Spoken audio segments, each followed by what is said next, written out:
Okay, today I'm going to show you how to make homemade dumplings. They're going to be rolled out by hand, and the dough we're going to make from scratch. We're going to start off with just a couple of scoops of flour, not measuring it.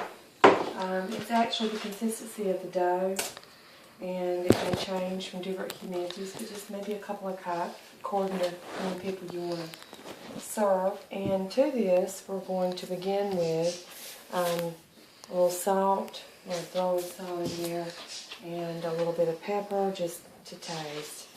And we're just going to kind of mix that up just a little bit, real lightly. And in goes some just regular, I like Swanson's chicken broth, but whatever you want to use is fine. Just pour a little of this in, and we're going to just start mixing this up until it forms just a ball. I'm kind of let that. You just have to kind of keep adding the moisture until you can kind of get the dough to come together. Kind of reminds me of pizza dough a little bit.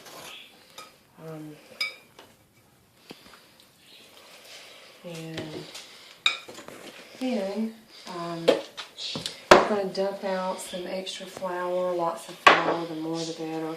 I use a white pillowcase. I guess it really doesn't matter. You can also use all the fancy rolling mats and things like that if you want to. But I just use just a regular. And get lots of flour on your hand, and you're just going to just press into the dough and just kind of knead it together like this into a ball. And press it, and I'll show you in just a moment when I get that done. Keeping lots of flour on Move the bowl. Like so, and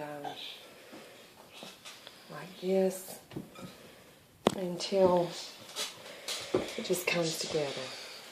The next thing we're going to do is we're going to pinch off a piece of this dough, and we're going to press it out onto our working space like this with the palm of our hand, and just turning that,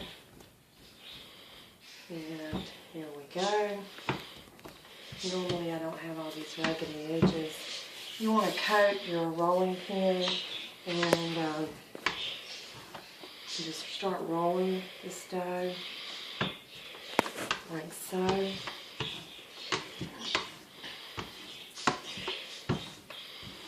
Until you get it thin enough that it can be cut into a dumpling or noodle. And going to slide it around a little bit. Just keep everything well floured. And we're going to continue to roll this dough. It is a very quick process. Meantime, I have already boiled a whole chicken.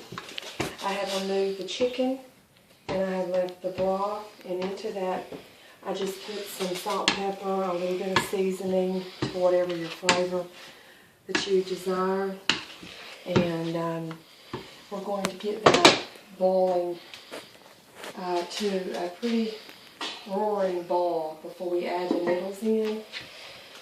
Here is the tricky part, and I'll show you once more. We're going to make sure we've got these rolled out as thin as we like them. These can be made an hour or so ahead of time and put on a plate. And I will show you how we do that. You get a plate. Okay, now to cut the noodles, I use a very thin bladed knife. It's really important that you have a knife that will cut quickly through this. We grab it and we just take a slice, like so. And you can just cut these to whatever size you desire, like so. And then the same, you go across them like this. And keeping the knife, now there they are. So you can pick them up pretty easily. There's your dumpling. And you're going to lay them on a plate. I always just plop them over, and we'll go to the next dough, like so. I normally make all the noodles first. When I had grandmother and mother all in the kitchen at one time, one person would make the dumplings, one person would drop the dumplings, and it just is a little too much to do all by yourself, as you'll see in a moment when we drop them. Okay, I'm going to finish these up, and we'll roll out one more for you to see. We're going to pause the video for just a moment, and we'll be back in just a second.